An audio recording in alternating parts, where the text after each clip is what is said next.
So hello friends, so today we are here with the topic partnership meaning and features.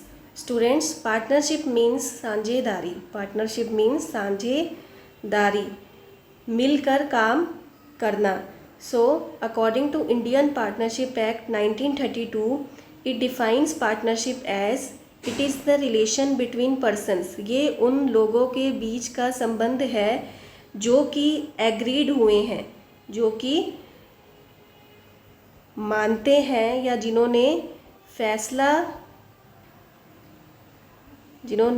ये फैसला लिया है to share the profits of the business, कि हम business के profits share करेंगे.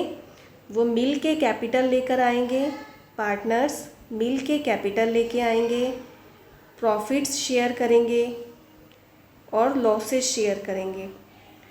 Of the business, उस business का जो कि कैरिड ऑन बाय ऑल, या तो सबके द्वारा चलाया जा रहा है, और any one of them acting for all, या तो केवल एक के द्वारा चलाया जा रहा है जो कि सबके लिए काम कर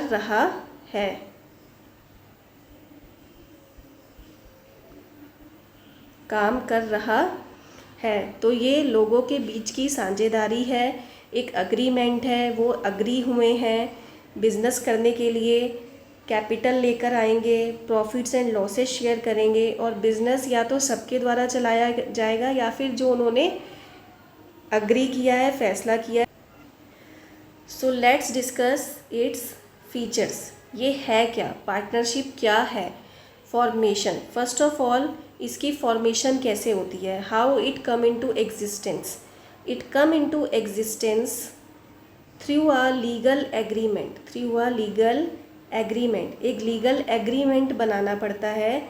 वेयर इन जिसमें the following terms and conditions are satisfied, जिसमें ये फॉलोइंग टर्म्स और कंडीशंस मेंशन होती हैं.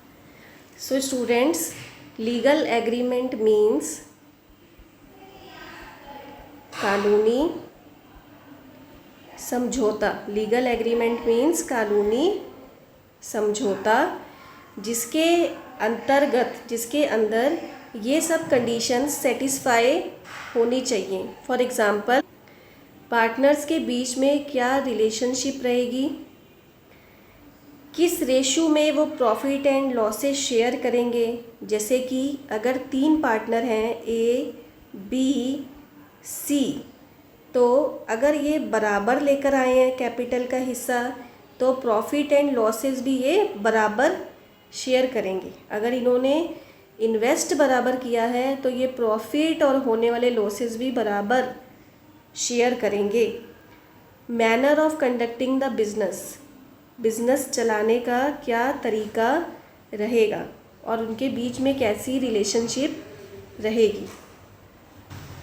So students, my next point is liability. The partners of a firm have unlimited liability. Unlimited liability point हमने इस चैप्टर में काफ़ी बार डिस्कस किया है. अनलिमिटेड लाइबिलिटी मीन्स अगर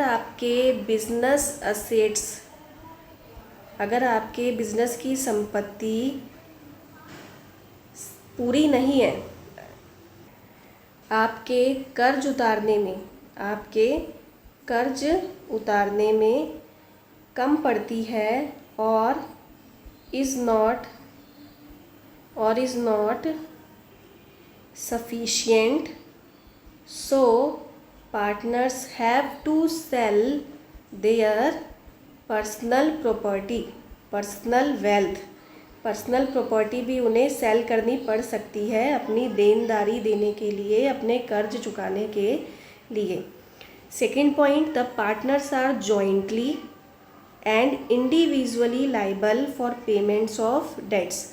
सबको जॉइंटली तो कर्ज उतारना है अपने शेयर के हिसाब से, बट इंडिविजुअली भी ये लाइबल हैं, क्योंकि अगर 3 पार्टनर हैं, A B C, if A is not sufficient और ए और B is not having the enough money to pay their debts at the time of dissolution, so C has to take the responsibility, C को ये responsibility लेनी पड़ेगी कर्ज उतारने की।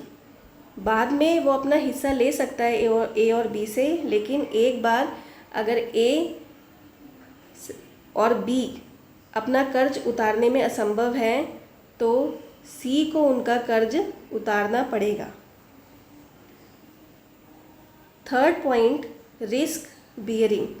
सो students, जैसे कि मैंने आपको बताया, suppose if there are 3 partners and whatever is their ratio, suppose 2:1:1 or 1:1:1, the partners bear the risk involved in running the business as a team.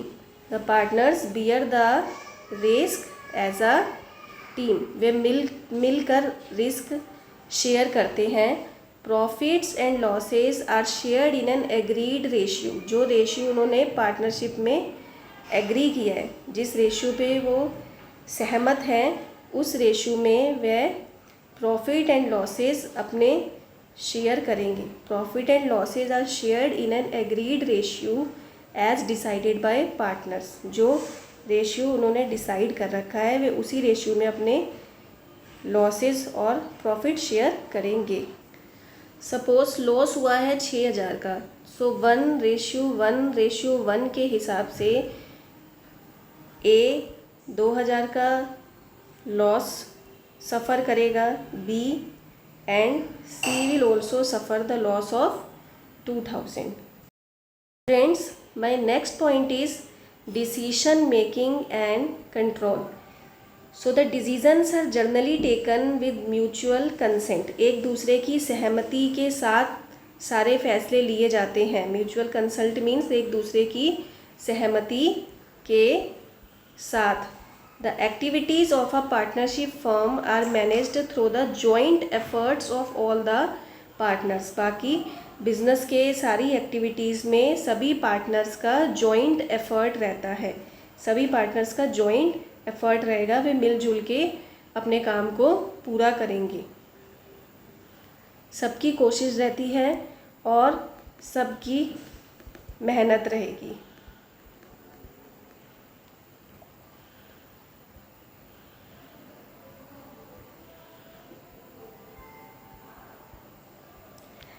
So students, my next point is continuity. So this is very important point because death, retirement, insolvency और insanity of any partner, अगर किसी कारणवश कोई partner अपने illness के चलते, death के चलते या फिर रिटायरमेंट के चलते, इंसॉल्वेंसी के चलते can bring an end to the business. So these all conditions can bring an end to the continuing partnership. जो साझेदारी चल रही है 3 पार्टनर्स के बीच में या पार्टनर्स के बीच में, सो एक पार्टनर को कोई भी प्रॉब्लम आने पे, डेथ या रिटायरमेंट, इंसॉल्वेंसी, तो वो करंट पार्टनरशिप एंड हो सकती है। हाउएवर द रिमेनिंग पार्टनर्स, जो रिमेनिंग पार्टनर्स हैं, suppose A and B are now new partners, if they so desire, अगर वो चाहते हैं, they can continue the business on the basis of new agreement. So new partnership will be there, a new agreement will be prepared under which there will be a new ratio. एक new ratio decide करेंगी, एक नई partnership, नई साझेदारी बनेगी। पुरानी साझेदारी को ख़त्म कर। 6th, mutual agency. So mutual agency, every partner is both an agent and a principal. Students, agent means जब आप किसी और के लिए काम करते हो, एंड प्रिंसिपल, जिनके लिए आप काम कर रहे हो उन्हें क्या कहेंगे? प्रिंसिपल।